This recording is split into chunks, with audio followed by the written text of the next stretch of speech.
Fala turma, tudo certo? Pessoal, no primeiro vídeo da nossa série, nós falamos sobre o método da saturação por bases. Hoje o nosso foco é no método da neutralização do alumínio e elevação do cálcio e magnésio.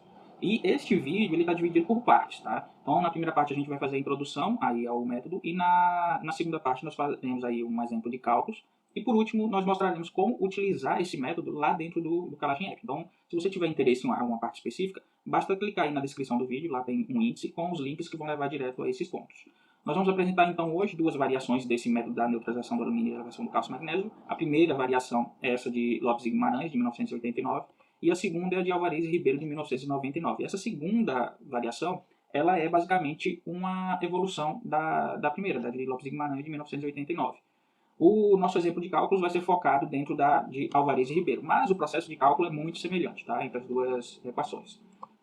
Lembrando que nossa série é dividida em duas partes, e aí a gente vai apresentar aí uma série de vídeos com os métodos de cálculo de necessidade dos corretivos de acidez, e uma outra segunda série de vídeos onde a gente vai apresentar os métodos de cálculo para a quantidade do corretivo de acidez, que vai ser basicamente a correção dos resultados do primeiro passo, com base no PRNT do calcário, na porcentagem de área que receberá o corretivo e na profundidade em que esse corretivo vai ser incorporado ao solo. Outro detalhe é que todos os métodos aqui mencionados, eles podem ser utilizados de forma dinâmica ali dentro do Kalashnikov. A gente informa lá os dados da análise de solo e o Kalashnikov vai fazer os cálculos para a gente, gerando também uma recomendação lá em PDF. Demonstraremos isso ao final desse vídeo aqui, então, lembrando novamente, caso queira acessar algum ponto específico, por exemplo, o uso do Kalashnikov, é só acessar aí o índice logo na descrição. Então vamos dar início aqui à nossa explicação para o método da neutralização do alumínio e elevação do cálcio e magnésio. Então, o método da neutralização do alumínio e elevação dos teores de cálcio e magnésio, ele tem dois objetivos, assim como o próprio nome do método fala, né? Ele objetiva elevar, melhor dizendo, neutralizar o alumínio trocável, que é tóxico ao desenvolvimento de raízes, e assegurar teores adequados de cálcio e magnésio no solo para o adequado desenvolvimento de plantas. E aí a gente consegue observar isso dentro da equação. Então, o resultado obtido, ele é obtido segundo esses dois objetivos. Então, se a gente verificar a equação, a gente vai conseguir ver que ela pode ser dividida em duas partes, tá? Então, deixa eu só pegar a canetinha aqui. Ela pode ser dividida em duas partes. A primeira parte aqui, que a gente pode chamar de parte 1, ou a parte que vai fazer a correção da acidez do solo, ela leva em conta o Y aqui, que ele representa ou melhor dizendo, ele vai variar de acordo com o poder tampão do solo. E o que é esse poder tampão? Esse poder tampão é basicamente o poder de resistência que o solo tem à mudança de pH. Tá? E ele está relacionado ali com a textura do solo, a mineralogia do solo e o teor de matéria orgânica. A questão é, como que a gente vai obter, né, esse Y? Então, para você estimar o Y, a gente pode utilizar os valores aí do conteúdo de argila, que está lá na sua análise de solo, dentro do seu lado lá de análise de solo, ou ainda o valor de fósforo remanescente. Daí, a gente tem duas formas para obter o valor de Y. A gente pode utilizar as tabelas, e essas tabelas aqui a gente pode encontrar lá em Alvarez e Ribeiro 1999, que basicamente é o manual de adubação e calagem de Minas Gerais, tá? A quinta aproximação. Ou ainda, a gente pode pegar esses valores do conteúdo de argila ou o fósforo remanescente e aplicar diretamente nessas equações aqui, que também a gente pode encontrar lá no manual de Minas. Lembrando o seguinte, que o uso da determinação do fósforo remanescente ou do valor de fósforo remanescente como um estimador dessa capacidade tampão, ou um estimador ali do Y, em lugar do teor de argila, ele tem algumas vantagens práticas, tá? Pelo seguinte, o fósforo remanescente ele vai depender não somente do teor de argila lá do solo, mas também da sua mineralogia e do teor de matéria orgânica do solo. E aí, outro ponto importante, tá? Fósforo remanescente é um parâmetro que é determinado lá para o nosso laudo de análise de solo. E o fósforo disponível, aquele outro que a gente comumente vai ver lá na análise de solo, é um outro parâmetro, beleza? Então, quando forem solicitar a análise de solo, você pode solicitar ou teor de argila ou fósforo remanescente ali como complemento para o seu laudo, beleza? Daí, pessoal, na equação de 1999 foi introduzido também o MT. E esse MT ele representa a máxima saturação por alumínio que a cultura tolera. Então, dessa forma, essa primeira parte aqui da equação ela leva em conta dois pontos importantes. A tolerância da cultura com relação à presença do alumínio tóxico e também a capacidade tampão de acidez do solo. Joia? Já a segunda parte, ela objetiva a correção dos teores de cálcio e magnésio, onde o X aqui, esse X, ele vai representar um valor mínimo do somatório desses dois nutrientes, o valor mínimo que deveria ter ali no solo para determinada cultura. Esses valores de X e de MT, eles vão estar tabelados, tá? A gente vai encontrar lá, por exemplo, em Alvarez e Ribeiro, uma tabela com todos esses valores para diferentes grupos ali de culturas. Outro manual que eu tenho visto também valores, pelo menos o de X, a gente vai encontrar lá um valor já representado para cada cultura, é o manual do Rio de Janeiro. Também tem esses valores aqui de X sendo introduzidos lá dentro do texto. Joia? Bom, quais são os procedimentos básicos, então, para a gente fazer os cálculos aqui, fazer os cálculos desse tipo de recomendação? Então, primeiro, calcule aí uma parte por vez. Então, você calcula primeiro aquela parte referente ali à correção da acidez do solo e depois calcula a segunda parte referente ali à correção da deficiência de cálcio e de magnésio. E o segundo passo é observar o seguinte: se a parte calculada, se uma dessas partes calculadas, ou ambas, né, resultar em um valor negativo, então atribua a ela um valor igual a zero. Ok? Então, ficar de olho nisso. Valores negativos, para qualquer uma das partes, vai ser igual a zero. Então, pessoal, vamos agora para o exemplo de cálculos. Turma, no nosso exemplo de cálculos, nós vamos utilizar a equação de Alvarez e Ribeiro. Daí, eu vou passar aqui para vocês um exemplo de dados, tá? E a gente vai simular aqui uma recomendação para a cultura do feijão. Daí, observando lá nas tabelas, a gente vai encontrar que o X, ou o valor mínimo ali de cálcio mais magnésio, recomendado ali para o feijão, é de 2 centimol de carga por decímetro cúbico. E a máxima tolerância por alumínio é de 20%, tá? Então vamos começar aqui com os cálculos. A gente vai iniciar, então, substituindo todos os valores que a gente já possui. O alumínio, por exemplo, né, de 2,3, então a gente vai substituir ele aqui na nossa equação. A máxima tolerância por alumínio é de 20%, então a gente vai colocar aqui os 20 também. O outro dado que a gente tem aqui é o X, correto? Lá que a gente viu aqui no slide. Então 2 centimol de carga. A gente vai colocar aqui também na equação, substituindo. E os valores de cálcio e magnésio que também a gente tem aqui na análise de solo, cálcio e magnésio, 1,2 e 0,6. Então a gente substitui todos eles e vamos continuar aqui com os nossos cálculos, né? Então qual é o primeiro parâmetro que a gente vai precisar aqui para a parte 1, né, da nossa equação? O primeiro parâmetro que a gente vai precisar é o Y, tá? Então para estimar o Y, a gente vai utilizar aqui o valor de fósforo remanescente. Não é esse o valor que a gente tem aqui, ó, no nosso exemplo, 19,64. Então a gente vai pegar esse 19,64 e vai substituir em todos os pontos aqui onde tem o fósforo remanescente, tá?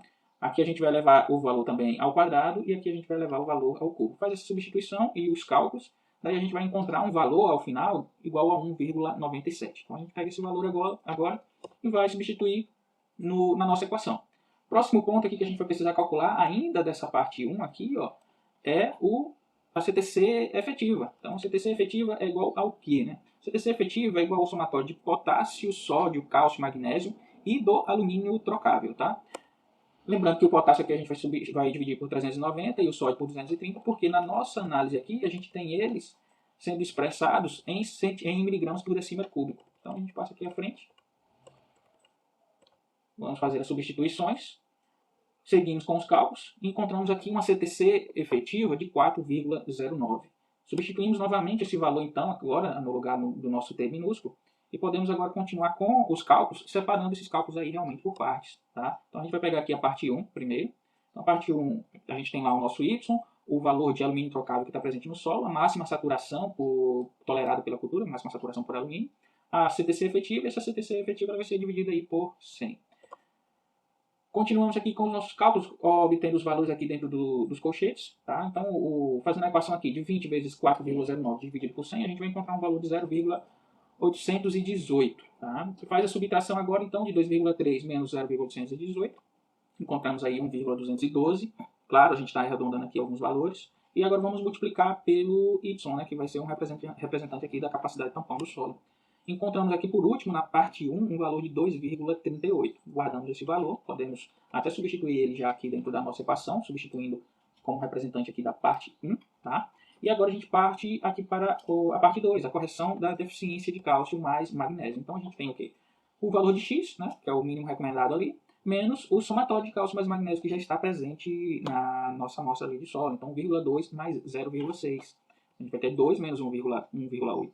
Então a parte 2 vai resultar aí em 0,2. O último passo é fazer o somatório da parte 1 com a parte 2. Então o resultado desse somatório aí vai ser igual a 2,58 toneladas por hectare.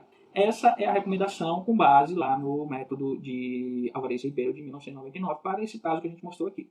Beleza? Bom, se a gente utilizar aqui também a equação de Lopes e Guimarães, a gente vai encontrar o seguinte valor, né, de necessidade de calagem. Um valor de 4,19. O que é que a gente percebe, né? Quando a gente usa aqui o de Alvarez e Ribeiro de 1999, a gente vai encontrar esse valor de 2,58 que é menor do que a recomendação utilizando o Lopes e a equação de Lopes e Guimarães de 1989, tá? Que deu 4,19. Por que acontece isso? Porque na primeira equação aqui, na de Álvares e Ribeiro, a gente considera a tolerância que a cultura tem com relação à presença do alumínio tóxico. Tá? Então agora a gente vai seguir fazendo a demonstração do mesmo método utilizando o Calagem App. Pessoal, então aqui estou espelhando o meu celular no computador, vou clicar no Calagem App. Aqui a gente clica em iniciar cálculos, escolhe o passo 1 então, necessidade de calagem. Aqui a gente tem 5 métodos que a gente pode utilizar. Hoje a gente está utilizando o segundo e o terceiro método aqui. Tá? Então vou pegar o terceiro método que se refere ao de Álvares e Ribeiro de 1999. Clicou nele, a gente tem um formulário então para ser preenchido. Bom, o valor de MT, máxima tolerância por alumínio, e o valor de X, eles podem ser consultados aqui. Ó, clicando em consultar dados, a gente tem aqui uma série de grupos de culturas. E, por exemplo, no caso do feijão, a gente vai clicar aqui em leguminosas cereais. Daí a gente vai encontrar na tabela aqui, ó, feijão tem uma máxima tolerância aqui por alumínio de 20% e o X aqui é igual a 2. Lembrando, esses dados aqui foram retirados do manual de recomendação de calagem de tubação de Minas Gerais, tá? Então eles vêm de lá. Vocês podem utilizar dados diferentes de acordo aí com o manual do seu estado, fica à vontade, é até melhor, beleza? Bom, vou voltar aqui, deixa eu voltar usando aqui o celular. Daí a gente continua aqui preenchendo, coloca os 20%, o X aqui a gente vai colocar igual a 2. O cálcio, lá da nossa análise, foi igual a 1,2. O magnésio igual a 0,6. O potássio igual a 102,4. O sódio foi igual a 0. E o alumínio foi igual a 2,03.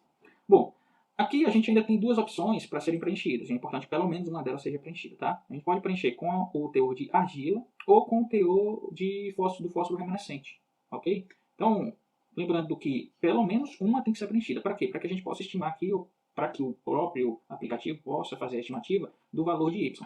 Lá no nosso exemplo, nós temos um valor de 19,64 para o fósforo remanescente. Vamos colocar aqui e terminar o preenchimento colocando o nome do cliente e a identificação da amostra. Então, vou colocar como identificação da amostra aqui apenas feijão.